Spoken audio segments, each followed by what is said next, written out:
Michael Slater and Wayne Holdsworth. One a determined opening batsman, the other a fiery paceman. Two very different players with very different roles, but united in one purpose, to be the best they can. In the air, that's 4. Cuts away, blazing outside off stump. Great stuff by Michael Slater. For 23-year-old Michael Slater, it's been quite a year. One moment being selected for New South Wales, the next playing for Australia against the old enemy on hallowed English turf. Slater swings him away. Arrogance and timing, it's 4 more. You know, I think during the past 12 months I've kept pinching myself, sort of saying to myself, is it really happening? You know, have I really done it, sort of thing. So, yeah, but I had a good season last year with New South Wales, and I suppose that the selection for Australia came sooner than I expected, I suppose, yeah. Some of the activity in London. That's a slow one and beautifully played. That really was a magnificent shot. His first Test century also came sooner than expected. 12 months before the second Test at Lord's, Slater had been working at the renowned home of cricket. Then suddenly he found himself standing on the pitch, his Australian teammates joining in the celebration of a very emotional moment. Standing ovation for Michael Slater, and thanks to Mark Taylor as well, who deliberately played second fiddle out there and allowed Slater full rein. That is a great performance. First reaction was to take the helmet off and kiss the badge. I felt very proud, obviously playing for Australia, and just the fact it was at Lord's was very special to me. And yeah, it's very hard to explain. Being proud, I think, is the main feeling I had. In the air and out. The substitute firstman takes the catch. Lewis picks up the record of Michael Slater for 152 magnificent runs. But after making his Lord's century, frustration set in for the rookie Test batsman. Slater time and again making good starts, but failing to turn them into more tons. He's been given. That's an Alex Stewart, if ever I've seen it. You know, I sit here now and I'm talking to you, and I wish I could be talking about the second 100 I scored in the series. It wasn't to be, as you said. I feel I got so many starts on the tour and didn't quite go on with them.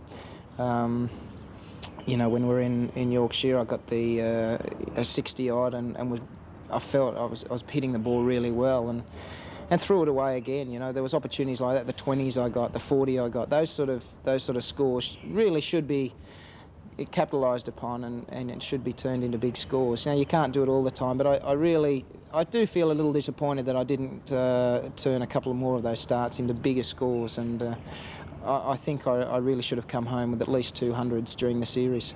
The pace hasn't slackened for Slater since returning home, the Wagga lad stepping straight off the plane and into an evening suit to marry his childhood sweetheart Stephanie. On top of that, there's also been ticker tape parades and plenty of media attention, the whirlwind continuing to swirl for the 23-year-old. But Slater refuses to get carried away with all the accolades. His focus still firmly set on retaining the baggy green cap. So has Michael Slater changed as a result of the last tour or the last 12 months? Michael Slater has changed, hopefully, as a cricketer. Has become, you know, with the added experience, I think I've matured a little bit as a cricketer. I still feel there's a lot more maturing to be done with my own game. As a person, I hope I haven't changed, and I'm very conscious of that, and I never want to change. But just as a cricketer, I think I'm changing all the time, and with the added experience I'm getting and playing with these guys like Taylor, Boone, Border, the Wars, etc., you know, they're helping me the whole time. It's bowling to Michael Slater. And that is a glorious shot. He doesn't even bother to run. While Michael Slater has his sights firmly set on regaining a Test spot, spare a thought for Wayne Holdsworth.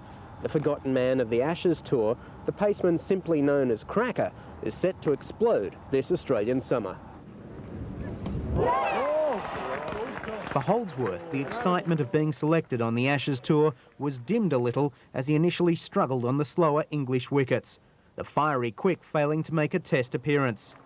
But Holdsworth remains philosophical, looking on it as a learning experience, and still thrilled to be part of a successful Australian squad.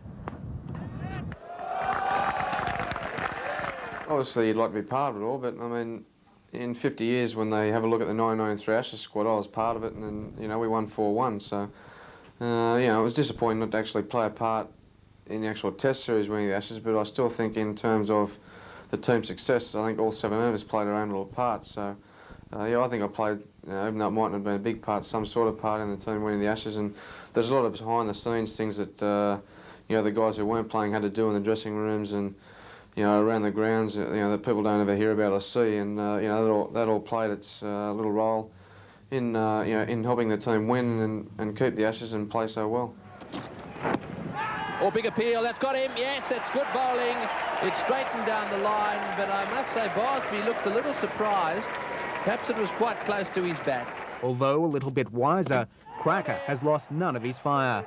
Holdsworth enjoying nothing more than seeing an opposing batsman facing the long walk back to the pavilion.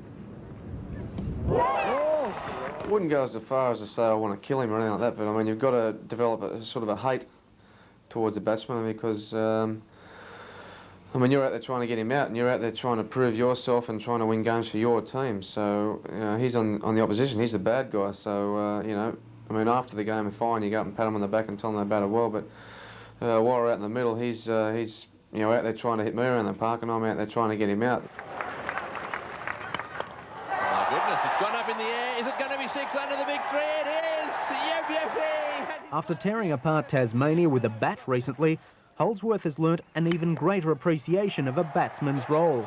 But while the 49-run effort was applauded by his teammates, Michael Slater admits he isn't really looking forward to seeing his friend in the training nets. I think that 49 was the worst thing that could have happened, but I think the Tasmanians couldn't have bowled better to him when he was in that frame of mind. The ball just was always there for him to hit. But no, he hit the ball very well, and but I'm sure we're not going to hear the end of it for quite a while. He's just going to keep talking about it and drilling us with it for a long time to come. It's in the air, could be out. Whitney getting under it. Yes, it's an unusual dismissal. Jokes aside, Slater and Holdsworth are united not only as New South Wales teammates and friends, but also in the determination to play for Australia together. The pair encouraging each other on the cricket field as they strive for the ultimate.